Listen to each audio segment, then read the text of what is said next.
আমার পেটে ব্যথা উঠলো। আমি সাথে সাথে পেট চেপে ধরে খাটের উপর শুয়ে পড়লাম। আমার এমন অবস্থা দেখে মুন্না বলল, ইভা তোমার কি হয়েছে, তুমি এমন করছো কেন? আমার ব্যথা শুরু হয়েছে, তাড়াতাড়ি আমাকে হসপিটালে নিয়ে চলো। মুন্না মা বাবাকে ডাকতে লাগলো। আমার শ্বশুর সেদিন বাড়িতে ছিল না। মুন্নার ডাক শুনে তার দুই ভাই, তাদের বউ এবং আমার শাশুড়ি সবাই আসলো। আমার শাশুড়ি বলল, কি হয়েছে মুন্না, এভাবে ডাকছিস কেন?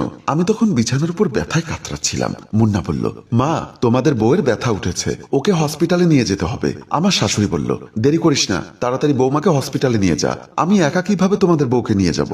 সাথে যদি আরেকজন থাকতো তাহলে ভালো হতো। আমার শাশুড়ি বলল, এখানে তোর বউকে নিয়ে কে হসপিটালে যাবে? মুন্না বলল, সাথে যে কেউ একজন গেলে হতো। মুন্নার বড় ভাই বাবু ভাই বলল, আমার কাল সকালে অফিস আছে, এই মুহূর্তে হসপিটালে গেলে কাল অফিসে যেতে পারবো না। আর তাছাড়া ডিসেম্বর মাসে ফাইনাল ক্লোজিং, এখন অফিস বন্ধ রাখা যাবে না। বলে উনি চলে গেলেন। ওনার স্ত্রী জোনাকি ভাবি বলল, কাল সকালে মেয়েকে নিয়ে স্কুলে যেতে হবে, এখন পরীক্ষা চলছে, তাই আমার পক্ষেও যাওয়া সম্ভব না।